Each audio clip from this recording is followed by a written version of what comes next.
Hello everyone. This is a syllabus of GPSC mains examinations, and we are going to discuss paper 3, which contains two subjects, history and geography, and each of one carry 100 marks. Total marks is 200, and it's a duration of 3-hour examinations. And एक एक करके हम लोग देखते हैं इसके क्या क्या सेक्शंस में कौन कौन से टॉपिक होते हैं। ना सबसे पहले हम लोग बात करेंगे हिस्ट्री की। हिस्ट्री में हम लोग देखते हैं कि ये 4 सेक्शन होते हैं: ancient period, medieval period, modern period, और फोर्थ वन जो है हिस्ट्री ऑफ झारखंड। ये देखिए मैं आपको दिखाता हूँ। Medieval period, modern period and ये हिस्ट्री ऑफ झारखंड। अब ब्लर आ रहा है but I will read for you anyway. Section A में जो है पहला सेक्शन जो है पार्ट है जो एंशिएंट पीरियड है। इसमें इसके सब सेक्शंस हैं जो इंडस वैली सिविलाइजेशंस हैं, ओरिजिन, उसके ओरिजिन के बारे में पूछ रहा है, एंटिक्विटीज़, एक्सटेंट कहाँ तक वो फैला हुआ था, ऑथरशिप एंड मेन फीचर्स क्या हैं उसके। सेकंड है origin, origin of Aryans, Aryans की ओरिजिन उत्पत्ति कहाँ से हुई थी। थर्ड है antiquities and the stratification of वैदिक लिटरेचर्स, सारे वैदिक लिटरेचर के बारे में हमें पढ़ना है, क्या क्या उसके स्ट्रेटिफिकेशंस वगैरह हैं। ठीक है, सोसाइटी के बारे में पढ़ना है, इकोनॉमी के बारे में पढ़ना है, एंड रिलीजन के बारे में पढ़ना है, ऋग वैदिक पीरियड के बारे में। अच्छा, एक चीज़ और इसमें नोटिस करने की बात है, सिर्फ अर्ली ऋग वैदिक पीरियड के बारे में बात कर रहा है, लेटर वैदिक पीरियड के बारे में नहीं कर रहा है। But it would be convenient to read both of them because then only you will able to differentiate between the Rig Vedic period and the later Vedic period. तो दोनों को जानना बेहद ज़रूरी है। मैं कोशिश करूँगा दोनों को बताऊँ और आपके साथ डिस्कस करूँ ताकि आपको भी इसके बारे में और अच्छे से जानकारी हो। Third one is Licchavi and the republic constitution. हाँ, इसके बारे में बहुत ही कम बुक्स में मिलते हैं। Here and there only 1 or 2 paragraph is mention in textbooks like NCERT and others, but मैं कोशिश करूँगा कि इसकी PDF प्रोवाइड करने की और नोट्स देने की। ठीक है, नेक्स्ट जो है राइज ऑफ मगध एम्पायर, ये ऑलमोस्ट सारे बुक्स में मिल जाएंगे, काफ़ी इंपॉर्टेंट टॉपिक है, इसको करना। फिर उसके बाद आता है Maurya it is also important. Kalinga war, strength of empire, Kalinga war and its impact, Ashoka Dhamma, foreign policy, development of art and architecture, all these topics are very important। अभी तक जितने भी न्यू पैटर्न पे जो एग्जामिनेशन हुए हैं JPSC civil service examination हुए हैं, और उसमें अभी तक तो ये नहीं पूछा गया है। इस बार 2022 में जो एग्जामिनेशन हुए हैं मेंस के, उसमें इंडस वैली सिविलाइजेशन से पूछा गया था। मौर्याज काफ़ी इंपॉर्टेंट हैं इनकमिंग जेपीएससी मेंस एग्जामिनेशंस। उसके बाद हम देखते हैं कुशानास। कुशानास में है कनिष्का के बारे में पढ़ना है, extent of empire, his religious policy, development of arts, architectures later during the Kushana period, ये है। फिर उसके बाद आता गुप्ता, एक्सटेंट ऑफ एम्पायर, इसमें भी सेम चीज़, extent of empire, development of language and literature. Gupta के आर्किटेक्चर में आपको आएंगे नागरा स्टाइल ऑफ टेम्पल, ठीक है, एंड लिटरेचर्स में भी पुराण वगैरह काफ़ी हैं, उनके बारे में पढ़ना है। तो इन सारी चीज़ों को कवर करना है, ये टॉपिक काफ़ी इंपॉर्टेंट है। Harshavardhan, next is Harshavardhan, its culture achievements and during his empire. उसके बाद आता है Chola. In 2019 they had asked question from Chola administrations in ancient period sections, they have ask about the Chola administrations। उसके बाद आता है cultural achievements of Pallava, ancient period के topics ये हो गए हमारे सारे। अब क्वेश्चन अराइज होता है कि इसे प्रिपेयर कहाँ से करें? तो पहली बात तो एंशंट पीरियड के लिए NCERT class 11th old NCERT जो आर एस शर्मा की थी उससे आप रीड करेंगे। वहाँ से काफ़ी कुछ आपको जानकारी मिलेगी और आपकी अंडरस्टैंडिंग डेवलप होगी कि कैसे the system get evolved from the Indus valley civilisation to Harsha और चोला एम्पायर। क्योंकि सिलेबस में इसी के अकॉर्डिंग मैं जेपीसी सिलेबस की बात कर रहा हूँ, तो उसमें इंडस वैली से हमें पढ़ना है कल्चरल अचीवमेंट्स ऑफ पल्लवा तक। तो ये सारे चीज़ को आपको उसमें ऑब्जर्व करनी है और कैसे वो सिस्टम एवॉल्व हुआ, कैसे सिविलाइजेशंस प्रोग्रेस हुआ, सोसाइटी प्रोग्रेस हुई इन सारी चीज़ों को आपको देखना है, समझना है। तो इसके लिए मैंने जो बुक रेफ़र किया था और मैं अच्छा ये भी आपको भी रिकमेंड करूँगा, तो वो NCERT class 11th are S Sharma. उसके बाद आर्ट एंड कल्चर के लिए आप नितिन सिंघानिया की बुक को भी ऑफ़र कर सकते हैं। काफ़ी अच्छी बुक है, उसमें काफ़ी मेंशन्ड है अच्छे से पल्लवा और चोला एम्पायर के art and architectures including Guptas and Mauryas and later post Maurya, इन सबों के बारे में मेंशन है काफ़ी अच्छे से। तो आप से वहाँ से कवर करेंगे और कुछ जो टॉपिक रह जाएगी या फिर नहीं हो पाएगी तो मैं उसकी पीडीएफ देने की कोशिश करूँगा। Don't worry for that. Okay, let's move to the other section of Indian history. Okay, next sub section is medieval period, Arab invasion of India. ये उसके बाद गजनवीद इन्वेजन ऑफ इंडिया, फिर दिल्ली सल्तनत, उसमें भी market military reforms. Alauddin Khilji ने बहुत सारे रिफॉर्म्स लाए थे, उनमें से हमें मार्केट और मिलिट्री के बारे में ही पढ़ना है। इटोपियन पॉलिसी ऑफ मोहम्मद बिन तुगलक ने करीब 5 पॉलिसीज़ को लाई थी, वो भी काफ़ी इंपॉर्टेंट है, उसे भी देखना है। मतलब 6 जेपीएससी में मेडावल पीरियड से मोहम्मद बिन तुगलक के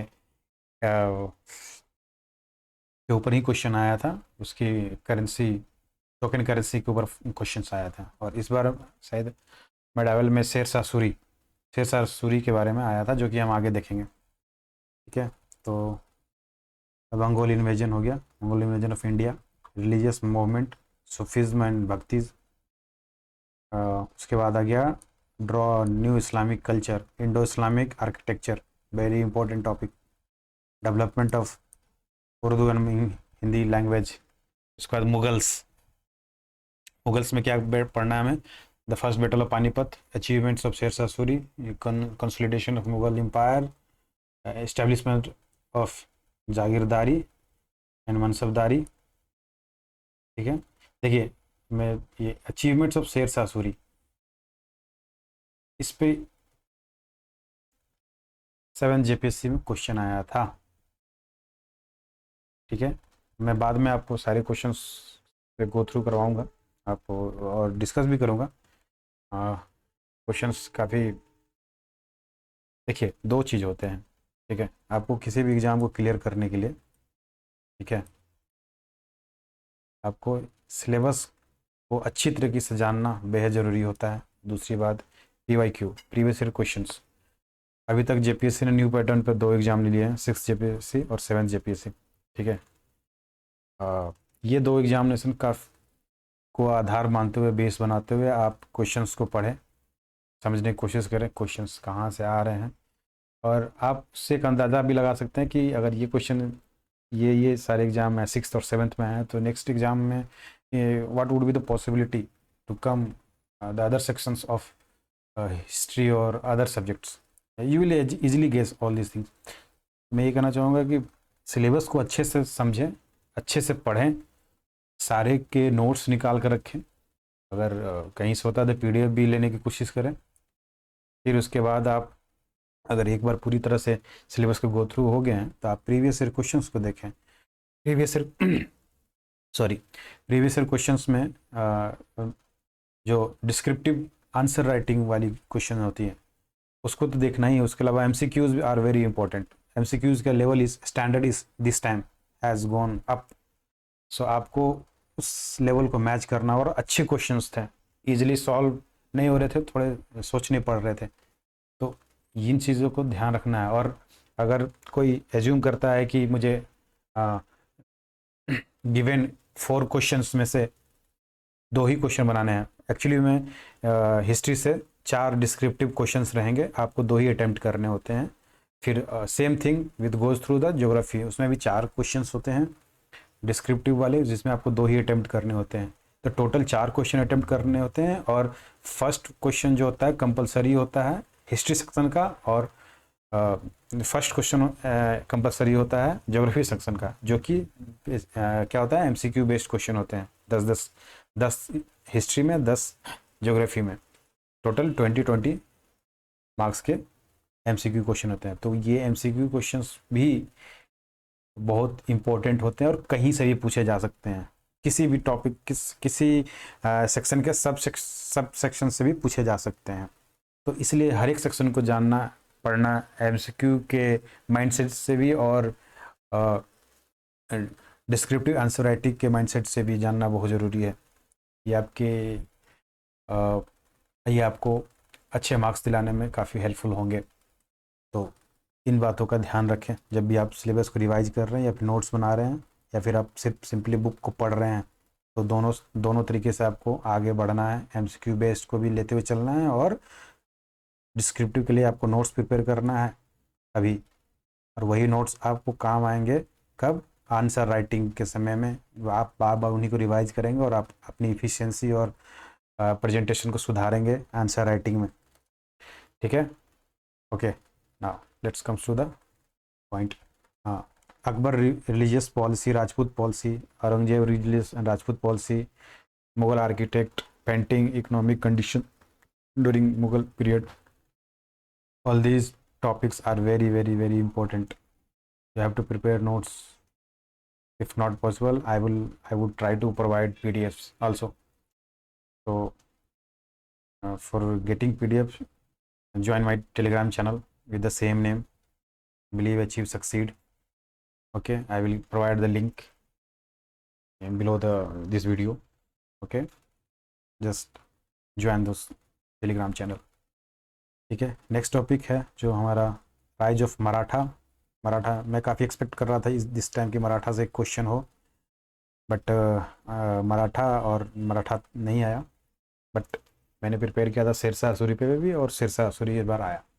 तो अचीवमेंट ऑफ शिवाजी, ठीक है, achievement of Shivaji and northward expansion of Maratha and their downfall, ये भी काफ़ी इम्पोर्टेंट है।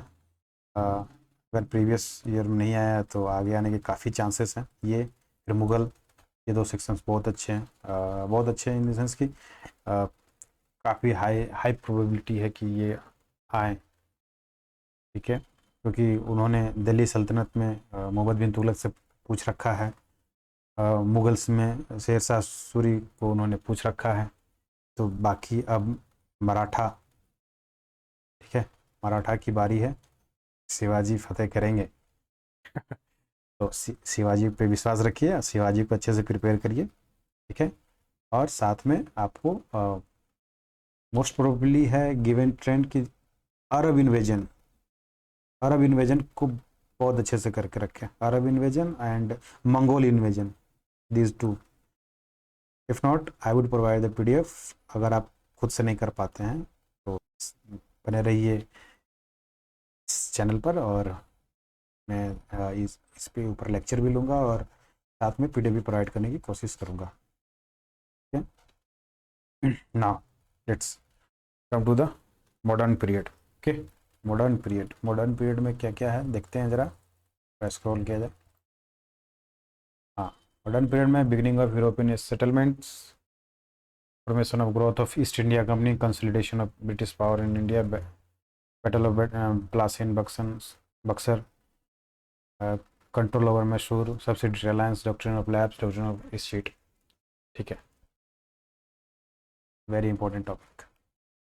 ये यूरोपियन का कैसे पेनिट्रेशन हुआ इंडियन सब कॉन्टिनेंट में, हाईली प्रोबेबल चांस है कि इस पे क्वेश्चन आने के। ठीक है, फिर उसके बाद आ गया resistance, resistance to colonial peasants, tribal cultures, renaissance revolt, ये सारे चीज़, Russian reforms movement in Hindu community, Brahmo Samaj, Arya Samaj, Ramakrishna mission, Paramhansa sorry Ramakrishna mission, Prarthana समाज,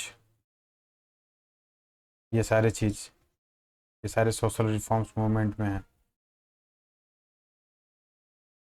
थियोसॉफिकल सोसाइटी ऑफ इंडिया, आप मुझे कमेंट बताना कि इसके इसकी इस्टेब्लिशमेंट किन्होंने की थी, ठीक है। नेक्स्ट है सोशल रिफॉर्म्स मूवमेंट इन मुस्लिम कम्युनिटी, ये वहाबी और अलीगढ़ मूवमेंट को पढ़ना है हमें। क्वेश्चंस नहीं आए इस पर, but we will see it. Struggle for rising struggle for rising women status, evolution of sati system, widow remarriage, consent bill, stress on female educations, काफ़ी अच्छे टॉपिक्स हैं, आपको हेल्प आएंगे, हेल्प करेगा ये ऐसे ऐसे में भी, ऐसे राइटिंग में भी। तो इसको आप अच्छे से करेंगे। लैंड रेवेन्यू एडमिनिस्ट्रेशन नेक्स्ट है। Under the British rule, permanent settlement, ryotwari, mahalwari, ये सभी जानते होंगे आप सभी। और कितनी इम्पोर्टेंट है हमारे पिजन मूवमेंट से रिलेटेड टॉपिक को, ये हम सभी जानते हैं। इसे भी करना काफ़ी इम्पोर्टेंट रहेगा। अभी तक क्वेश्चन तो नहीं आया, बट आगे काफ़ी चांसेस है इसे आने का। नेक्स्ट है rise of nationalism. Rise of nationalism in India in 19th century, formation of national Congress, Indian national Congress, moderates and extremist, swadeshi movement, Khilafat movement, all these are very important. Mahatma Gandhi ji is favourite one. Mahatma Gandhi and mass politics, non cooperation movement, civil disobedience movement and quit India movement, all these are very important topics. Partition of India and its consequences. Okay, last topic of modern period. अब आती है बात, कहाँ से करें, किस book से करें। इसके लिए जो बुक है वो है स्पेक्ट्रम। स्पेक्ट्रम काफ़ी अच्छी बुक है, और इससे आपको जो क्रोनोलॉजिकल ऑर्डर में जो इवेंट्स हुए हैं उन सब के बारे में अच्छे से उसमें बताया गया है। स्पेक्ट्रम बाय राजीव अहीर जी, उससे आप पढ़ें, काफ़ी अच्छे से बताया गया है, और नोट्स निकालने की कोशिश करें। उसके अलावा आप इसको करेंगे NCERT 11th बिपिन चंद्रा, ठीक है।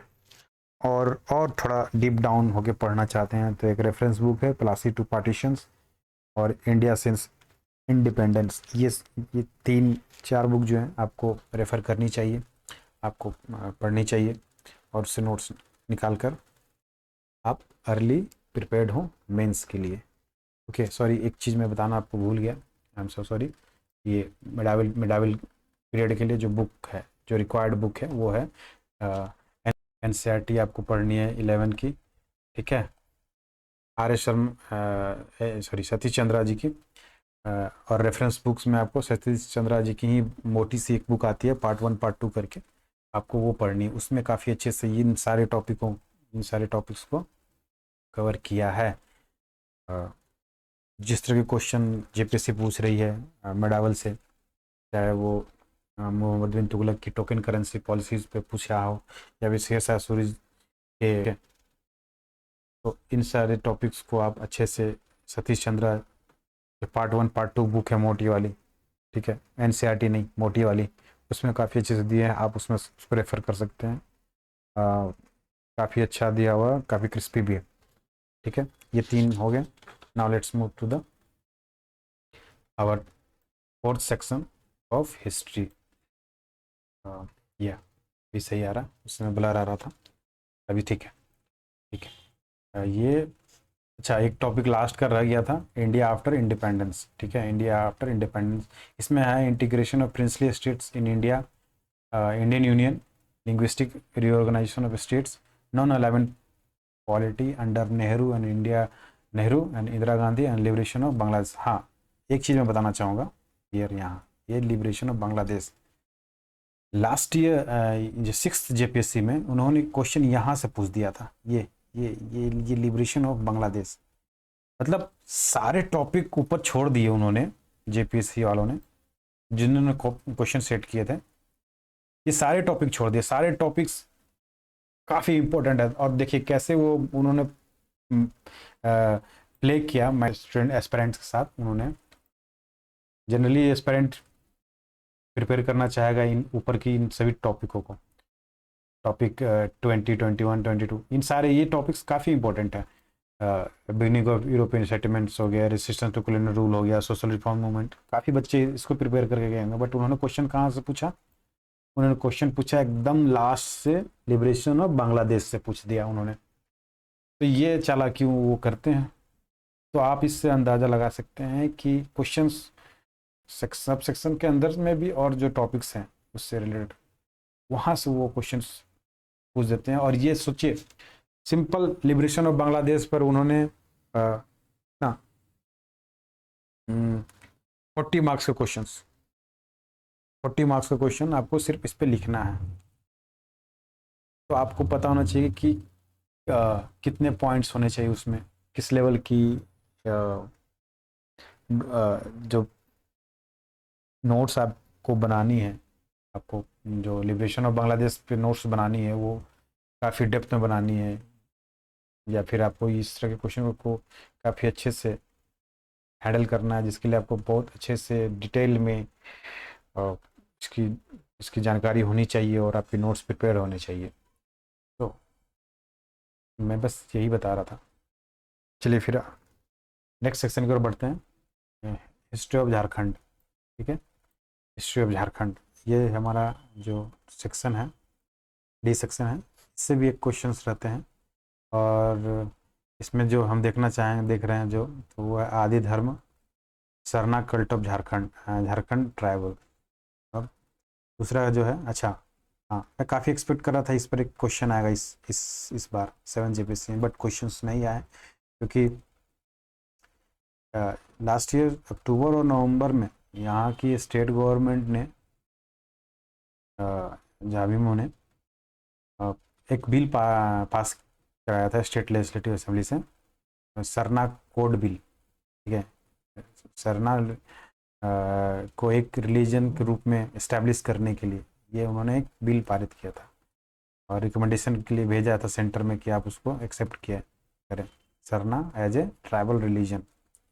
तो मुझे काफ़ी लग रहा था कि इस पर एक क्वेश्चन आने चाहिए, बट क्वेश्चन इस पर नहीं आया, क्वेश्चन किसी और पर आया। आगे काफ़ी आने के चांसेस हैं, और इस पर मैंने काफ़ी प्रिपेयर भी किया था, बट ठीक है, इट्स ओके, इट्स हैपन। ठीक है, चले दूसरे टॉपिक चले जाए, concept of Sadan and emergence of Nagpuria language. ठीक है, और उसके बाद आता है tribal revolts in Jharkhand and national struggle, Birsa Munda movement, Thana Bhagat movement, freedom movement of in Jharkhand. ये टॉपिक्स हैं, आपको प्रिपेयर करने चाहिए। बहुत सारे स्टूडेंट का मानना है, और टीचर्स का भी मानना है कि झारखंड के बारे में आप क्वेश्चन सेलेक्ट, झारखंड के ऊपर क्वेश्चन अगर सेलेक्ट करते हैं और आप लिखते हैं तो आपको ज़्यादा मार्क्स मिलता है। But I don't think like if you right a question upon modern India और medieval India or ancient India, it doesn't mean that you will not score a good marks. You will definitely fetch a good marks. So, but लोग कहते हैं कि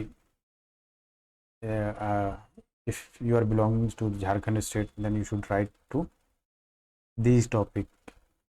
But it's up to you how you choose, how you prepare your history sections. अब कभी बहुत बार ऐसा होता है कि आप प्रिपेयर करते हैं बट वहाँ से क्वेश्चन नहीं आती है, तो आपके पास काफ़ी कम ऑप्शन बचते हैं। क्योंकि आप देखिए ना, ये डी सेक्शन में आपके पास कितने 6 सब टॉपिक हैं, 6 में से कहीं से भी क्वेश्चन आ जाएगा। और आप मान लीजिए ऐसा कम होता है कि आप हर टॉपिक को उतने अच्छे से रिवाइज कर लें और याद रहे। कुछ टॉपिक को अगर आप अच्छे से नहीं कर पाते तो आपके पास कभी लिमिटेड समय, लिमिटेड वहाँ पे अपॉर्चुनिटी होती है कि आप उस पर लिख पाएँ, और वो भी आपको 4 से 5 पेज में लिखना होते हैं। ठीक है, तो इन सब चीज़ों को ध्यान रखना बहुत बहुत ज़्यादा ज़रूरी है। और इसमें क्वेश्चंस लिखने होते हैं वो करीब करीब 600, 500 से 600 वर्ड के अंदर लिखने होते हैं। तो आप समझ सकते हैं कि जो आपके नोट्स होने चाहिए कितने डेप्थ वाले होने चाहिए, कि काफ़ी डेप्थ और काफ़ी इन्फॉर्मेशन उसमें होनी चाहिए, ताकि आप अदर बहुत सारे सेक्शंस को, बहुत सारी इन्फॉर्मेशन को वहाँ प्रोजेक्ट कर सकें और आपको उसके बेसिस पे मार्क्स आपको मिले कंपेयर टू अदर एस्पायरेंट। ठीक है, तो इसके लिए अब आते हैं बुक, कौन से बुक रेफ़र करनी चाहिए। तो मैं कहूँगा कि डॉक्टर मनीष रंजन जी की बुक जो है काफ़ी अच्छी है। ठीक है, आप वहाँ से थ्योरी पोर्शन के लिए आप उसको देख सकते हैं, नोट्स प्रिपेयर कर सकते हैं। फैक्चुअल के लिए मुझे जो बेस्ट लग रहा था वो उड़ान पब्लिकेशंस की लग रही थी, काफ़ी सही है। क्योंकि मुझे इसलिए पसंद है चूँकि वो हिंदी में है, फिर भी मैंने उससे लिया था इसलिए क्योंकि उसमें जो कंटेंट है वो टेबल फॉर्म में है, तो काफ़ी इजी हो जाता है रिवाइज करने के लिए, तो मैंने उसको प्रीफर किया था। आप देख लें आपको कौन सा सूटेबल लगता है। ठीक है, तो इसमें है एक बार मैं बता दूं किस तरह के क्वेश्चन होते हैं हिस्ट्री सेक्शन में। हिस्ट्री सेक्शन में आपको 4 क्वेश्चंस दिए रहेंगे,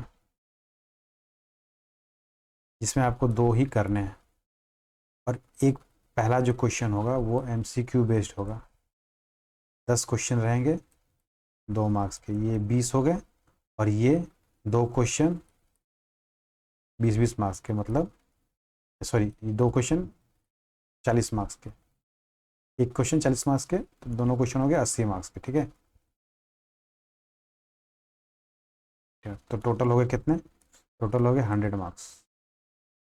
ये सिनेरियो है। सिमिलरली ये हो गया क्वेश्चंस आस्किंग पैटर्न। ठीक है, मैं ये भी कहना चाहूँगा कि हम लोग किसी और वीडियो में क्वेश्चंस भी डिस्कस करेंगे। मैं आपको क्वेश्चंस भी दिखाऊंगा और क्वेश्चंस डिस्कस भी करेंगे, एमसीक्यू डिस्कस करेंगे, और क्या हमारी स्ट्रेटजी होनी चाहिए इसको भी डिस्कस करेंगे। ठीक है, ओके।